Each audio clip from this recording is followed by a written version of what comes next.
بسم اللہ الرحمن الرحیم۔ سوال یہ ہے کہ عشرہ ذی الحجہ کے اندر ناخن نہ کاٹنا اور بال نہ ترشوانا، بال نہ مونڈنا، اس کے اندر کیا حکمت ہے؟ دیکھیں، اس کی ایک ہی حکمت ہے اور وہ ہے اللہ کی بندگی، اللہ کی غلامی۔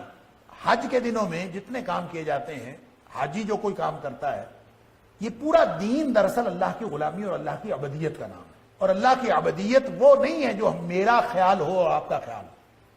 اس حج کے دنوں میں یہ ذی الحجہ کو جو افضل ایام الدنیا کہا اور اعظم ایام الدنیا کہا، یا اس میں کیے ہوئے عمل کو احب الاعمال الی اللہ کہا کہ اللہ کے نزدیک سب سے زیادہ اچھے اعمال، یا ایک حدیث میں ازکا، سب سے زیادہ پاکیزہ اعمال کہا پوری دنیا کے، تو یہ ان 10 دنوں کی کیوں اتنی زیادہ اہمیت ہے کہ یہ ساری دنیا کے ایام سے زیادہ افضل فضیلت والے اور زیادہ عظمت والے ہو گئے؟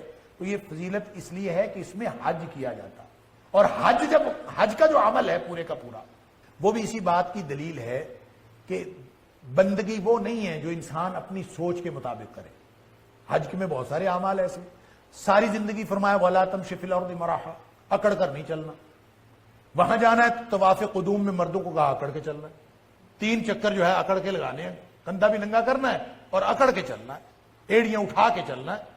تو یہ اس کا مطلب یہ ہے کہ یہ سمجھانا مقصود ہے کہ زندگی اور بندگی وہ اس کا تصور ہے جو اللہ نے دیا ہے، وہ تصور نہیں ہے جو انسان کا اپنا بنے۔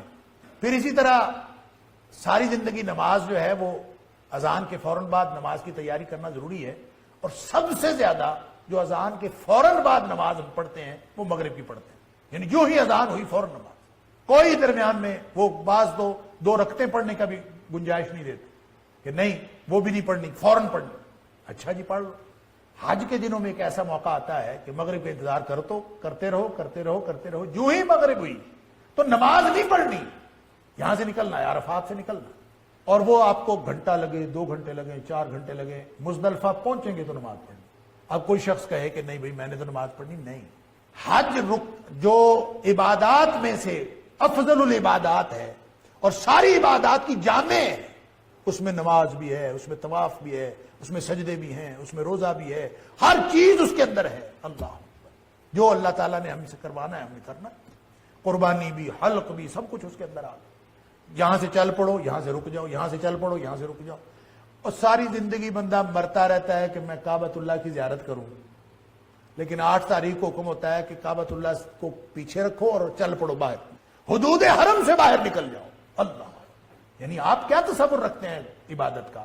تو یہ سمجھانا مقصود ہے کہ عبادت کا تصور وہ ہے جو اللہ اس کے رسول صلی اللہ علیہ وسلم نے حکم دیا ہے، عبادت کا وہ تصور نہیں ہے۔ اگر آپ اس سے کوئی مستقل رول بنا لیں، کیونکہ فرما دیا کہ النظافت من الایمان، نظافت ایمان میں سے ہے، پاکیزگی طہارت ایمان میں سے ہے، لیکن ان دنوں میں ناخن نہ کاٹنا عبادت ہے، بال نہ کاٹنا عبادت ہے۔ جس نے کاٹنا اس سے پہلے کاٹ لے، اب اس میں نہ کاٹے۔